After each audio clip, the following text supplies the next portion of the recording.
गोविन्दा नमो नमः। श्रीकृष्णाय नमो नमः। नारायणाय नमोस्तुते।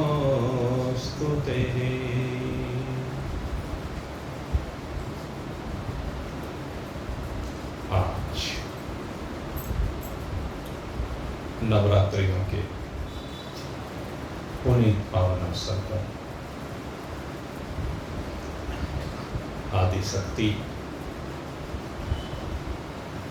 मां भगवती को प्रसन्न करके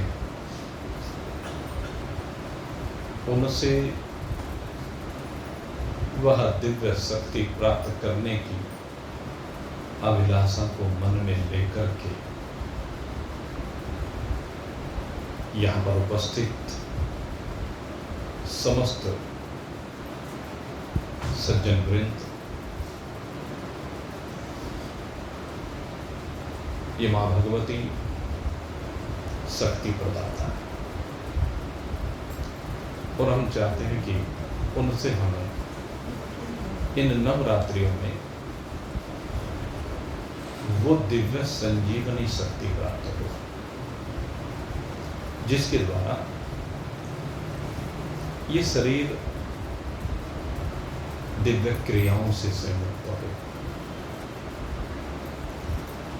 ये अंतःकरण उस शक्ति से संयुक्त हो जिससे हमें अपने स्वरूप का ज्ञान प्राप्त हो। हम उस भगवती माता से नित्य नूतन और पुरातन दोनों प्रकार के ज्ञान को ग्रहण करने के लिए शक्ति की अभिलाषा व्यक्त करते हैं, उपासना करते हैं, वंदन करते हैं, पूजन करते हैं और उसका प्रभाव हमारे जीवन की यात्रा में नित्य ही दिखाई देता है। और भाई, ये प्रभाव रामलीला का समय चल रहा है। बहुत वर्षों के बाद रामलीला के शुभारंभ के अवसर पर हमें भी जाने का अवसर मिला और वहां पर जाकर के हमने एक अनुभूति की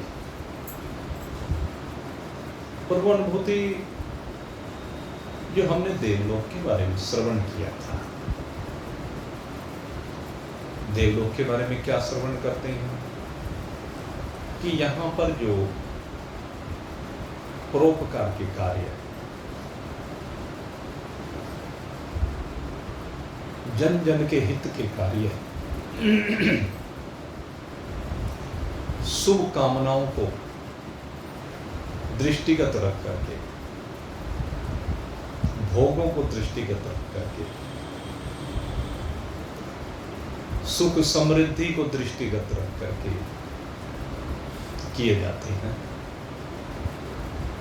उसके परिणाम स्वरूप स्वर्गलोक की प्राप्ति होती है। तो स्वर्गलोक की जब प्राप्ति होती है तो हमने स्वर्ग के बारे में सुना, पढ़ा। हो सकता है कभी इस जीव ने किसी देव शरीर में जाकर के देखा भी हो। अब ये तो स्मृति नहीं है, लेकिन क्योंकि चक्र ऊंचा नीचा चलता ही रहता है, लेकिन हमने यही मृत्यु लोक में उस दिन वहां की उस परिस्थिति को देखा कि वहां शास्त्रों में क्या कहा गया कि जो स्वर्गलोक के देवता होते हैं वो बूढ़े नहीं होते। स्वर्ग लोक में देव शरीर में वृद्धावस्था नहीं आती है, उनके शरीर सदा जवान पर रहते हैं। वहां पर क्योंकि शरीर जवान बने रहते हैं, इसीलिए वो जवान शरीर भोगों को भोगने के लिए बना है। यहाँ भी देख लीजिए, जब तक जवानी है आप भोगों का सेवन कर सकते हैं, लेकिन जैसे ही जवानी ढलनी प्रारंभ होती है, हमारी अवस्था ढलनी प्रारंभ होती है, तो क्या होता है? शरीर की शक्ति सामर्थ्यता घटने लगती है, और वो शक्ति सामर्थ्य घटते घटते घटते एक दिन ऐसा होता है कि चलना भी मुश्किल हो जाता है, कुछ करना भी मुश्किल हो जाता है, देखना सुनना भी मुश्किल हो जाता है। लेकिन भाई स्वर्ग में ऐसा नहीं। ये स्वर्ग की अभिलाषा लोग इसीलिए करते हैं। स्वर्ग का वर्णन शास्त्रों में इसीलिए क्या है, इसलिए वहां का आकर्षण होता है, प्रलोभन दिया जाता है। हमारे शास्त्रों ने स्वर्ग का प्रलोभन भी दिया है कि स्वर्ग में जाएंगे, जो चीज आप यहां पर बड़ी मुश्किल से प्राप्त कर पाते हैं, या सारी जिंदगी संघर्ष करते करते बीत जाती है, और उसके उपरांत भी आपको मनोवांछित पदार्थों की, मनोवांछित वातावरण की, परिस्थितियों की प्राप्ति नहीं हो पाती। तो इसलिए स्वर्ग का प्रलोभन किया गया कि वहां सदा ही अनुकूलता है, वहां पर प्रतिकूलता नहीं, अनुकूलता है। किस दृष्टिकोण से? भौगों की दृष्टिकोण से। कुछ प्रतिकूलताएं तो वहां भी हैं, जैसे अभी आपने श्रवण किया कि नारद जी तप करने लगे, इंद्र का सिंहासन डोल गया। इंद्र के सिंहासन पर बैठे हुए, जो इंद्र के सिंहासन पर बैठे हुए देवराज हैं, जो विशिष्ट शक्तियों से संयुक्त है, उनका भी सिंहासन डोल गया। वो भी ये चिंतन कर लेंगे कि मेरा सिंहासन डोल रहा, इट मीन इंद्रपद जा रहा है। छिन्न पुण्य मृत्युलोक के विषम थी कि पुण्य का क्षय होगा और मृत्युलोक में जाना पड़ेगा। इसलिए वो कामदेव का आह्वान करते हैं। कामदेव कहते हैं, आप मेरे सखा हैं, चिंता मत कीजिए, मैं अभी जाता हूं और सारा काम आपका बना के आता हूं, आपको शुभ सूचना सुनाता हूं। नारद जी के ऊपर कामदेव अपना प्रभाव जमाने के लिए जाते हैं, काम का बाण चलाते हैं। और ये काम का बाण ऐसा है भाई, अच्छे अच्छे बड़े बड़े धुरंधर उसके प्रवाह में बह जाते हैं, ब्रह्मा और शिव तक नहीं बच पाए, और की तो बात ही हम क्या करें। तो ऐसा हथियार लेकर के जाते हैं। खैर, मैं बात कर रहा था कि स्वर्ग में सदा जवानी रहती है, शरीर में वृद्धावस्था नहीं आती। तो भाई हमने उस दिन प्रत्यक्ष देखा कि रामलीला के रंगमंच पर इंद्रासन पर विराजमान होकर के हमारे जो सुनील जी हैं भाई, जो भी वहां पर बैठे हुए थे, सबके मन में एक ही भाव, सारे एक ही चर्चा कर रहे थे, नहीं सुनील जी हैं। मैंने कहा नहीं, ये देवराज इंद्र का पद पा गए हैं, इसलिए बूढ़े से जवान हो। और ये हकीकत हमने देखी भाई। उस दिन के चित्र आप इनके देखना, वो वीडियो देखना, तो भाई इंद्र पद की विशेषता यही है। तो हमने तो प्रत्यक्ष, कहता हूं कि स्वर्ग लोक की उस महिमा को जो कही गई है, वो हमने प्रत्यक्ष उस दिन देखी है। खैर, असली विषय क्या है मेरे मित्रों? गीता जी का 16वां अध्याय आपने श्रवण किया, और 16वें अध्याय में आपने चर्चा श्रवण की। भगवान ने कहा कि जो शास्त्र विधि के अनुसार कार्य नहीं करते हैं, शास्त्र विधि के विरुद्ध कार्य करते हैं, भले वो अच्छे भी कार्य करते हैं, तो अच्छे कार्य करने के बावजूद भी अगर शास्त्र विधि का पालन नहीं किया गया है तो कहते हैं उनको भोग तो मिल सकते हैं, यहां पर अनुकूलताएं तो मिल सकती हैं, लेकिन उन अनुकूलताओं के मिलने के बावजूद उनकी गति शुभ नहीं हो सकती, उनको उच्च गति नहीं प्राप्त होगी। श्रेष्ठ गति की तुम बात भूल जाइए। श्रेष्ठ गति से तात्पर्य वैकुंठ, श्रेष्ठ गति से तात्पर्य अपने स्वरूप की उपलब्धता, जिसको मुक्ति कहते हैं, जहां पर किसी लोक की बात नहीं है, जहां पर केवल अपने शुद्ध सच्चिदानंद स्वरूपता में विराजमानता है, जहां पर शरीर भाव है ही नहीं।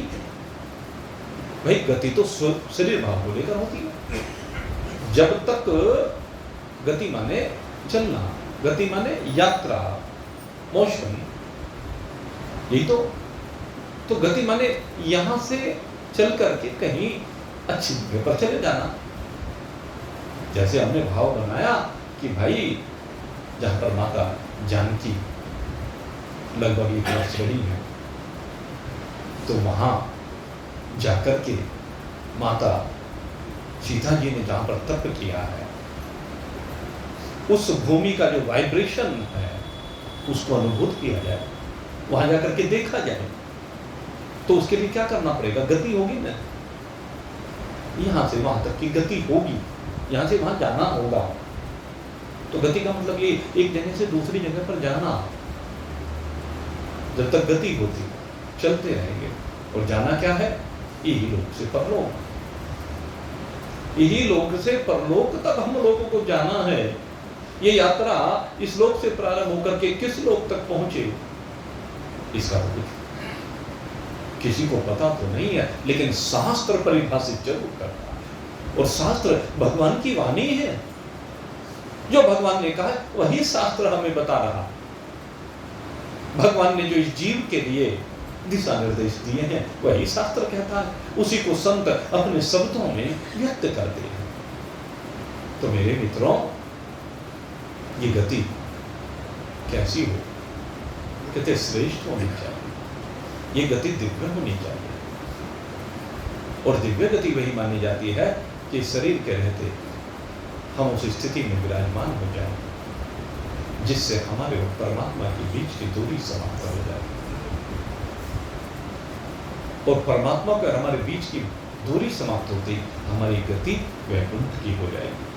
और जब मैं वैकुंठ कहता हूं तो समझ लेना, जो भगवान राम के उपासक हैं उसको साकेत कह देते हैं, जो भगवान कृष्ण के उपासक हैं उसको गोलोक कह देते हैं, जो शक्ति के उपासक हैं शाक्त जिनको हम कहते हैं, माँ भगवती के जो भक्त हैं वो उसको मणिद्वीप कह देते हैं, जो भगवान शिव के भक्त हैं जो अपने को शैव कहते हैं वो उसको शिवलोक कह देते हैं।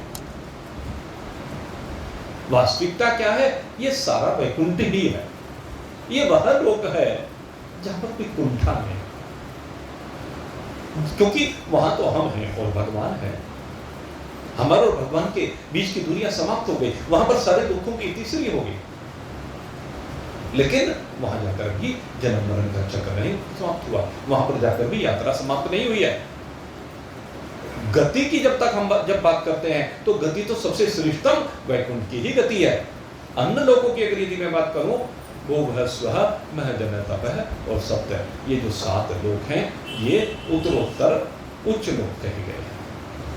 और अगर इससे नीचे की मैं बात करूं, अतल, वितल, सुतल, तलातल, रसातल, महातल, भातल, ये नीचे के लोक हैं।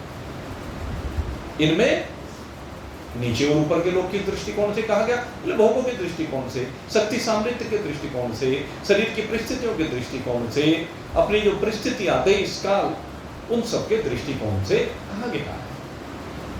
ऊपर के लोगों में जैसे जैसे हम गति करते हैं वैसे वैसे शक्ति और सामर्थ्य हमें अधिक प्राप्त होने लगती है, लेकिन शक्ति और सामर्थ्य के साथ साथ वहां दायित्व भी बढ़ने लगते हैं।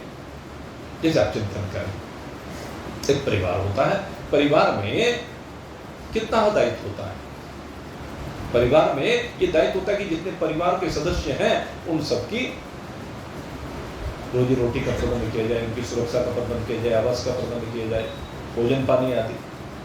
इतना व्यक्ति सोचता है। अपने घर की सफाई के बारे में सोचता है, घर की व्यवस्थाओं के बारे में सोचता है, घर में ये होना चाहिए, वो होना चाहिए। लेकिन जैसे कुछ शक्ति मिलती है, शक्ति किस माध्यम से मिलती है? हमारे यहाँ विशेष रूप से राजनीतिक शक्तियों का वर्णन आता है। और राजनीतिक शक्तियों में मान लीजिए चेयरमैन बन जाए शहर का, तो चेयरमैन की जो है वो जिम्मेदारी बढ़ेगी। शक्ति तो उसे मिल गई, लेकिन शक्ति के साथ जिम्मेदारी क्या बढ़ गई? अब वो केवल अपने घर की सफाई का ध्यान नहीं करना, केवल अपने बाहर की सड़क का ध्यान नहीं करना, केवल अपने मोहल्ले की सड़क का ध्यान नहीं करना, उसे सारे शहर की सड़कों का ध्यान करना है, नालियों का ध्यान करना है, स्ट्रीट लाइट का ध्यान करना है, सड़कों का ध्यान करना है।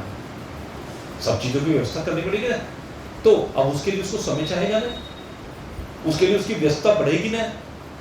तो इस बात को समझ लेना, अगर शक्ति बढ़ती है, अगर धन बढ़ता है, सामर्थ्य बढ़ती है, तो इसका मतलब दायित्व भी बढ़ जाता है।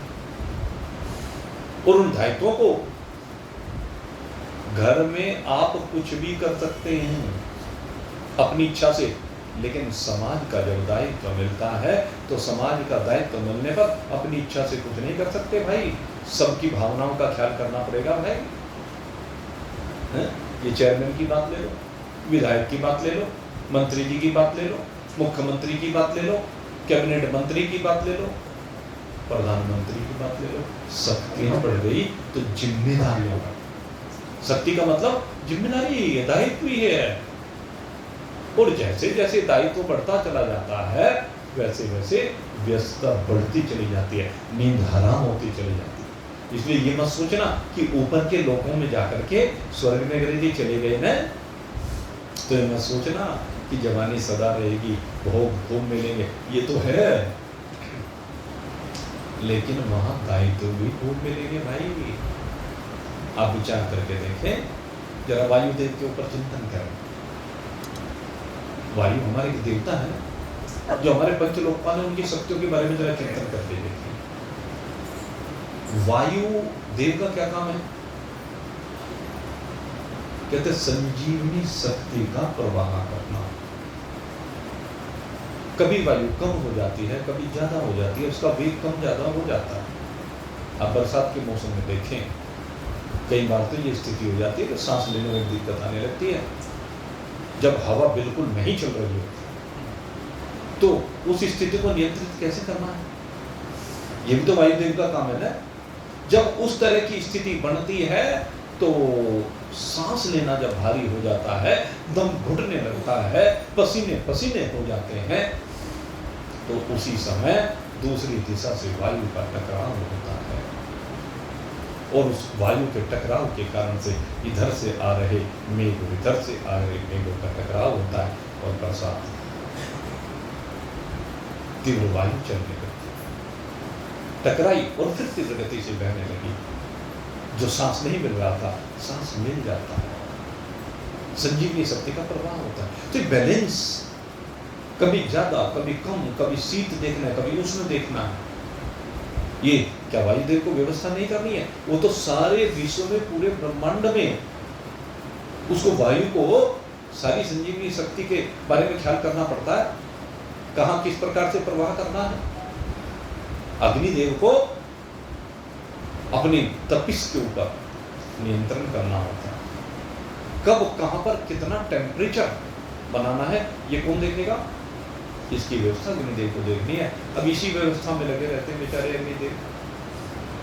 उनको भी एक बार अगर वो चाहें कि मैं 2 घड़ी चैन से बैठ जाऊं, बैठ नहीं सकते। अच्छा सोचो, अगर 2 मिनट के लिए वायुदेव चैन से बैठ जाए, वायु का प्रवाह बंद हो जाए, क्या होगा? उथल पुथल हो जाएगी सारे को, सारे विश्व का विनाश हो जाएगा इतने में, अगर वायु का प्रवाह बंद हो जाए। वायु को सतत बहना ही है। इसलिए महान पुरुषों ने वायु से ये गुण ग्रहण किया। अवधूत दत्तात्रेय ने जो 24 गुरु बनाए, उनमें वायुदेव को भी गुरु बनाया। और वायुदेव से सबसे बड़ी शिक्षा क्या लेते हैं कि वायु का प्रवाह होता है, निरंतर वायु का प्रवाह होता है, लेकिन वायु जिस जगह से निकल जाती है उस जगह के गुणों को कुछ समय के लिए ग्रहण कर लेती है, उस देश काल परिस्थिति के प्रभाव को ग्रहण कर लेती है, लेकिन कुछ दूर तक ग्रहण करती है और उसके बाद उसका त्याग कर देती है। इसका भाव क्या है? कहते जैसा जिस समय पर देश काल परिस्थिति के अनुसार हमारे जीवन में, हमारे जीवन की दिशा वहाँ से तय हो रही है, हमारे जीवन में जो संग उस समय मिल रहा है, कहते उस देश में उस जैसे बन जाओ, लेकिन जैसे उससे निकलो फिर अपनी स्थिति में आ जाओ असंग। मान लीजिए कहीं कोई मर गया भाई, अब मर गया तो क्या होगा? वहां जाके हंसोगे, वहां जाकर के कहते हैं वैसी दुख भरी चर्चाओं में सम्मिलित होकर के अपनी संवेदनाओं को व्यक्त करो। अब कहीं विवाह शादी हो रही है तो वहां रोगे कोई? कहते वहां हंसने का माहौल है तो वहां हंस दीजिए, रोने वालों के साथ संसार में रो दीजिए, हंसने वालों के साथ हंस दीजिए, लेकिन वहां से निकलने के बाद अपनी प्रतिष्ठा में अचल हो जाइए। न हंसना है, न रोना है, न किसी की खुशी, न किसी का गम, बाकी रह गए हम ही हम। तो ये बात है। तो मेरे मित्रों, ये जो गतियों की बात है ना, ये जो उच्चता की बात है ना, ये जिम्मेदारियां हैं भाई। जितने ऊंचे लोक में चले जाओगे उतनी जिम्मेदारियां बढ़ती चली जाएगी। भगवान के लोक में जाते हैं तो वहां भी जिम्मेदारियां तो वहां भी हैं। जितने समय तक वहां रहेंगे जिम्मेदारियां तो वहां भी रहेंगी भाई। इसलिए वैकुंठ में जाकर के श्रेष्ठतम गति तो है, क्योंकि भगवान का संग है। भगवान के संग में वहां दुख नहीं आ सकता, वहां प्रतिकूलताएं नहीं आती। भगवान के लोक में कोई प्रतिकूलता नहीं, वहां तो अनुकूलता ही अनुकूलता है। तो वहां भगवान के संग में रहें, ये सबसे श्रेष्ठ गति होती है। और फिर कहते हैं कि भगवान के संग में रह करके करना क्या है? अब असली विषय यह था कि भगवान के संग में रहने के उपरांत करना क्या है? तो कहते हैं कि भगवान के चरणों में बैठ करके अपने स्वरूप का बोध प्राप्त करना है। भगवान के लोक में जाने का प्रयोजन ही यही है कि हम भगवान के संग में बैठ करके अपने स्वरूप का बोध प्राप्त करें, अन्यथा ये गति निरंतर होती रहेगी भाई। ये शांति तो मिलने वाली नहीं है, चैन तो मिलने वाला नहीं है।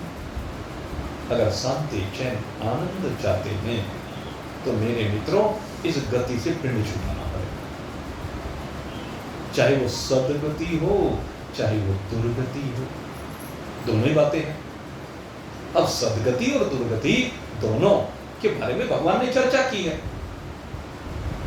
कहते शास्त्र इस बात के लिए प्रमाण है, शास्त्र की बातों को कहने वाले संत प्रमाण। ये मनगढ़ंत सिद्धांत नहीं। जो मनगढ़ंत सिद्धांत को लेकर के चलते हैं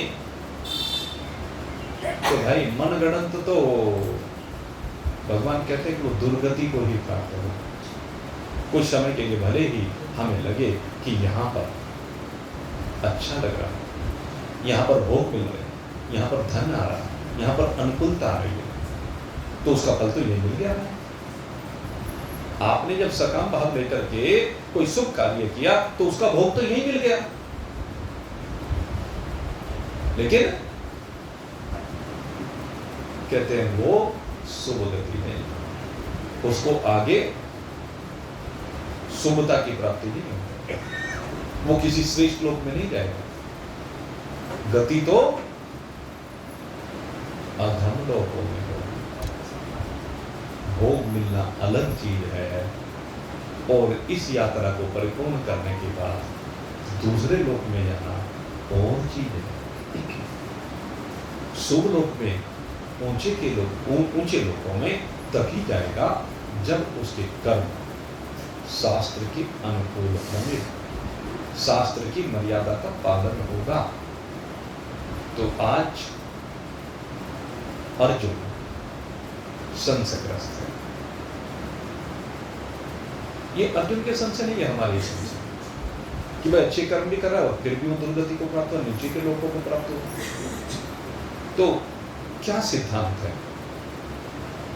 मन भ्रमित है, तो अर्जुन आज भगवान से उन सिद्धांतों की चर्चा करता है, उन सिद्धांतों के बारे में पूछता है। यहीं से 17वें अध्याय का शुभारंभ होने जा रहा है। आइए अब 17वें अध्याय का प्रथम श्लोक आपके सम्मुख रख रहे हैं। ओम श्री परमात्मने नमः। अथ सप्तदशोऽध्यायः। अर्जुन उवाच ये शास्त्रविधिमोऽश्रेयः यजन्ते श्रद्धान्विताः तेषां निष्ठा तु का कृष्णः सत्तमाहो रजस्तमः। अर्जुन कहता है, हे प्रभु, आपने जो ये गतियों के बारे में चर्चा की है, इनसे मेरी बुद्धि भ्रमित हुई है। इसलिए मैं इस भ्रम को दूर करना चाहता हूं। मैं समझ नहीं पा रहा हूं। आप ही मेरे संदेह को दूर कर सकते हैं, संशय को दूर कर सकते हैं। आप ही मुझे सही रास्ता बता सकते हैं। तो कृपया आप मेरा मार्गदर्शन करें। किस संदर्भ में? कहने लगे ये द्वापर का अंतिम समय चल रहा है और इसके बाद अब कलियुग पदार्पण करने वाला नहीं है, क्योंकि द्वापर का समय परिपूर्ण हो रहा है। उस समय महाभारत के बाद कुछ ही समय बाद द्वापर समाप्त हो जाता है। 36 साल बाद कह लीजिए आप, क्योंकि महाभारत युद्ध के बाद ये 36 ही वर्ष की चर्चा चलती है। उसमें हो सकता है थोड़ा बहुत भाई अपडाउन हो, मेरी बिल्कुल एक्यूरेट ध्यान नहीं रहता। 34 हो, 35 हो, 36 हो। वैसे तो 36 साल का ही वर्णन आता है, क्योंकि उसके बाद 36 साल ही पांडवों ने राज्य किया और उसके बाद परीक्षित जी का राज्य हुआ। 60 वर्ष परीक्षित जी ने राज्य किया। वर्णन तो यह आता है कि जब 60 वर्ष परीक्षित ने राज्य कर लिया कि उसके बाद कलयुग आया, लेकिन वैसे कलयुग पहले ही आ चुका था, तो इसलिए वो एक्यूरेट संख्या तो मुझे भी नहीं पता। अब जो भी हो, 36 साल हो या 96 साल हो, 36 से 96 कुछ भी आप लगा लीजिए, जो भी कर रहा हो, लेकिन कलयुग का पदार्पण तो होना ही था ना। कलयुग तो आना ही था, यह निश्चित था। तो अर्जुन के मन में संशय इसलिए बना कि द्वापर तक भी हम शास्त्र विधि का पालन कर रहे हैं। शास्त्रोक्त विधि से गुरुकुल में जाते हैं और गुरुकुल में जाकर के ऋषियों मुनियों की शरण में बैठ करके अध्ययन करते हैं और वहां अध्ययन करके फिर अपने जीवन की यात्रा को धर्मानुसार चलाते हैं। क्योंकि उस समय अध्ययन की प्रमुखता थी, उस समय बड़े विदुषी हुए द्वापर तक, जो विद्वान हुए, विदुषी महिलाएं हुई हैं, एक से एक विदुषी महिलाएं हुई है उस समय। तो वो काल इस तरह का था। लेकिन अब अर्जुन देख रहा था कि कलयुग आने वाला, और कलयुग में आकर के तो भाई ये शास्त्र विधि रहेगी नहीं। पहली बात तो यह है कि अच्छे संतों का मिलना ही मुश्किल हो जाएगा। इस कली काल में अच्छे संत बड़े दुर्लभ होते हैं। संत कैसे होंगे? तो लोभी होंगे, लालची गुरु, और वो क्या कहते हैं, लोभी चेला, दोनों नरक में ठेलम ठेला। क्यों? भागवत में बहुत अच्छी एक बड़ा सुंदर मंत्र बोला गया, उसके पीछे रीजन दिया गया। विप्रई भागवतीं वार्ता गेहि गेहि जने जने कारिता कनलोभेन कथा सारस्ततो गतः। कहते विपरीत भागवती जो वार्ता है, ये जो भागवत उद्धव जी को भगवान देकर के गए, ये भागवत जो सुखदेव जी ने परीक्षित जी को श्रवण कराया, और जिससे परीक्षित जी का कल्याण हो गया। परीक्षित जी का कल्याण हो गया, अरे धुंधुकारी तक का कल्याण हो गया गोकर्ण जी सुनाने से। और यहां तक कि सनकादिक ऋषियों ने हरिद्वार में कथा की और भक्ति देवी अपने 2 पुत्रों ज्ञान और वैराग्य के साथ वृंदावन में पड़ी हुई थी। कथा कहाँ हुई और प्रभाव कहां तक हुआ? कहते वो भक्ति ज्ञान और वैराग्य जागृत हो गई। वो ये तो भी आध्यात्मिक चर्चा है, ये भागवत का प्रभाव है। लेकिन कहते हैं कि कलयुग के आने पर घर घर में कथाएं होंगी। अब देख लीजिए, रोज घरों में कथाएं हो रही है। कैसे हो रही है? टीवी पर लोग सुनते हैं, बड़े बुजुर्गों को देखिए रोज सुन रहे हैं, लेकिन उसके बाद भी कल्याण नहीं होता। उसके बाद भी कोई कोई बिरला है जिसको इस भगवत तत्व की प्राप्ति हो रही है। और उसके पीछे कारण दिया। ये जो श्लोक है ये कारण बता रहा है। विप्रई भागवतीं वार्तां गेहे गेहे जने जने कारिता कनलोभेन। ये भागवत कथा कैसे कर रहे हैं, कैसे करा रहे हैं? लोभी गुरु लालची चेला, बस यही कारण है। जो कथा करने वाले हैं वो लालची हो गए हैं, लोभी हो गए हैं। जो कथा सुनने वाले हैं वो भी लालची हो गए हैं। उनको केवल धन चाहिए, कारिता कण लोभेन। भागवत से भगवान चाहिए नहीं रहे। तो जो भाव सात्विक है वो सात्विक भाव नहीं रहा। सात्विक भाव होगा तो भगवान की प्राप्ति होगी, और जब भाव सात्विक है ही नहीं, राजसी भाव हो गया। धन की चाहत का मतलब क्या है? राजसी भाव। जब राजसी भाव से जीव संयुक्त हो गया तो फिर भगवान कैसे मिलेंगे भाई? राजसी भाव से। राजसी भाव से किसी को भगवान की प्राप्ति नहीं हो सकती। राजसी भाव से एक बात तो हो सकती है कि राजसी भाव से अगर आपने परोपकार किया तो ज्यादा से ज्यादा स्वर्ग में जा सकते। राजाओं जैसे भोग तो वहां पर मिल जाएंगे, लेकिन भगवान की प्राप्ति नहीं होगी। और मैं कहता हूं मेरे मित्रों, महान पुरुषों के पास आकर भी, महान पुरुषों की सेवा में आकर भी अगर हम इन्हीं राजसी भावों से संयुक्त रहे तो फिर तो हमने जीवन को यूं ही व्यर्थ करवा दिया। फिर तो हमने, मेरे मित्रों, उन संतों का भी अपमान कर दिया। फिर तो हमने शास्त्रों का भी अपमान कर दिया। शास्त्र का ध्येय तो यही है। ये क्या है? ब्रह्म विद्यायाम योग शास्त्रे श्री कृष्ण अर्जुन संवादे। ये ब्रह्म विद्या है, श्रीमद् भगवत गीता। भगवान अपने मुखारविंद से ब्रह्म विद्या दे रहे हैं। श्रीमद् भगवत गीता उपनिषत्सु। ये क्या है?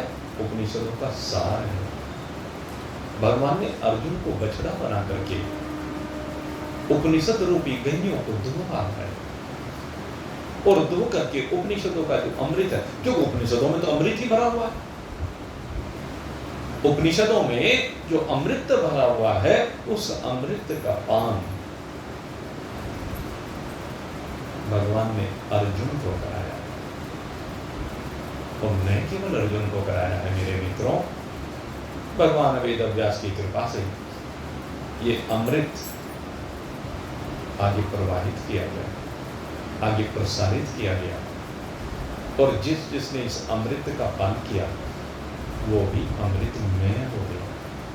और जब वो अमृतमय हुआ, जिसके अंदर जो भरा है उसके अंदर से उसी का तो प्रभाव होगा है। आपने घर के ऊपर टैंक रखा हुआ है, पानी का टैंक रखा हुआ है घर के ऊपर, और जो घर के ऊपर आपका पानी का टैंक रखा हुआ है उसमें से क्या आएगा भाई? पानी भरा है तो पानी आएगा ना। और किसी ने उसमें विष डाल दिया तो विष आएगा ना। अगर उसमें विष भरा है तो विष आएगा, अमृत भरा है तो अमृत आएगा। हमारे अंतःकरण में जो कुछ भरा हुआ है वही आएगा। शास्त्रों में तो अमृत भरा हुआ है, लेकिन इस शास्त्र को जिसने जैसा ग्रहण किया, अपने अनुसार इसको, तथ्यों को तोड़ मरोड़ दिया। और भाई कलयुग की जो विशेषता है, इस बात को तो पीछे हमारे वकील साहब बैठे हुए हैं, ये बता सकते हैं। अदालतों में जो तथ्य रखे जाते हैं वो कैसे रखे जाते हैं? तोड़ मरोड़ करके रखे जाते हैं। जो वास्तविक रूप है उसको न रख करके विकृति आ गई है। हमें उस विकृति को समझना है। हमारे बीच में आदरणीय संत गोपानंद महाराज का पदार्पण हुआ है।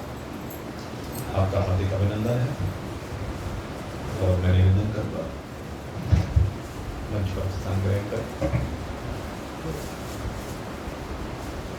नारायण नारायण।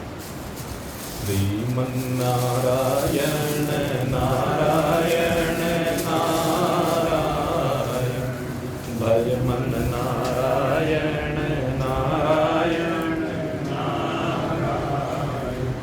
श्रीमन्नारायण नारायण नारायण, भज मन नारायण नारायण नारायण। श्रीमन्नारायण नारायण नारायण, भज मन नारायण नारायण नारायण। श्रीमन्नारायण नारायण नारायण, भज मन नारायण नारायण नारायण।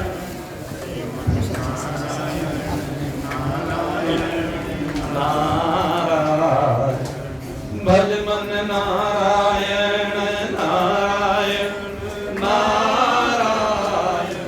श्रीमन्नारायण नारायण नारायण। बोलिए सच्चिदानंद भगवान की। तो मैं कह रहा था आपसे, जिसमें जो भरा है मैं वही है। अपने टैंक में अमृत भरा है तो अमृत का प्रवहन होगा। जल भरा है, जल का प्रवहन होगा। और अगर यदि विष भरा हुआ है तो विष का ही तो प्रवाह होगा। तो भगवान यही बात कह रहे हैं, हमने जहर भर लिया। इस कलयुग में सारी वायु जहरीली हो गई है, और अगर ये जो जहरीली वायु का भक्षण करेंगे तो क्या होगा? जहरी तो निकलेगा। लेकिन जो महान पुरुषों के संग में रहते हैं, शास्त्र विधि के अनुसार अपने जीवन को लेकर के इस यात्रा को आगे बढ़ाते हैं, उनके अंदर अमृत भरना प्रारंभ हो जाता है। और जब अमृत भरता है तो अमृत का जो प्रवाह होगा। तो मेरे मित्रों, अमृत भरना है। अमृत के भरने से क्या होगा? कहते हैं आपको शांति मिलेगी, आपको चैन मिलेगा। यह अमृत से मिलेगा, यह भगवान के सानिध्य से मिलेगा। भगवान श्री राम ने सबरी को 8वीं भक्ति यही तो दी। जो 8वीं भक्ति है उसके ऊपर चिंतन करें।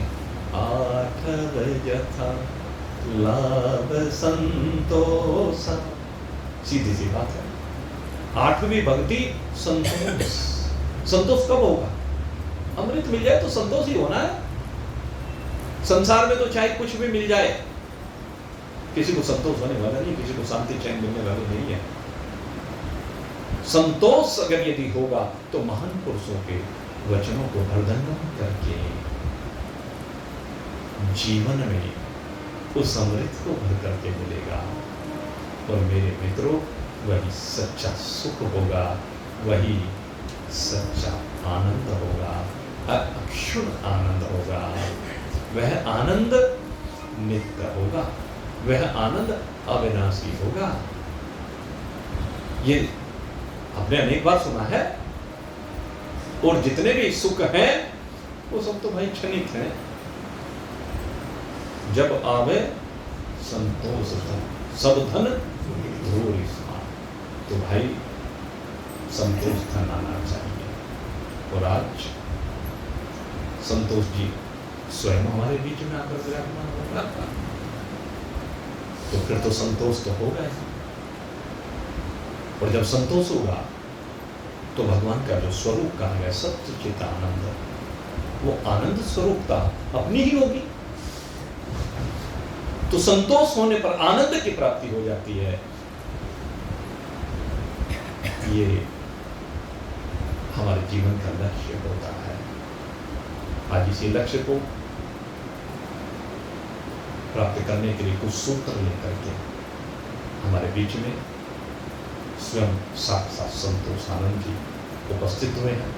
मैं यहाँ श्री हरि कृपा ट्रस्ट के जो भी सब हमारे सदस्य हैं, सब साथी हैं,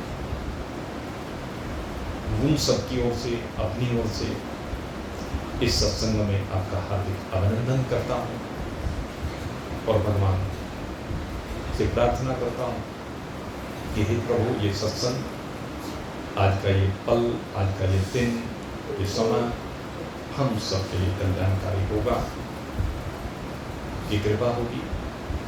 मैं अब निवेदन करूँगा, क्योंकि समय तो अपनी गति से आगे बढ़ता ही रहता है। अभी गति की चर्चा चल रही थी, तो भाई जितना भी समय अभी शेष है उस समय में आदरणीय श्री संतोष आनंद जी हमारा मार्गदर्शन करेंगे और कुछ सूत्र आपको ऐसे कराएंगे जिससे आपके जीवन में भी ये संतोष आ जाए और आपको आनंद की प्राप्ति हो जाए। बोलिए सच्चिदानंद भगवान की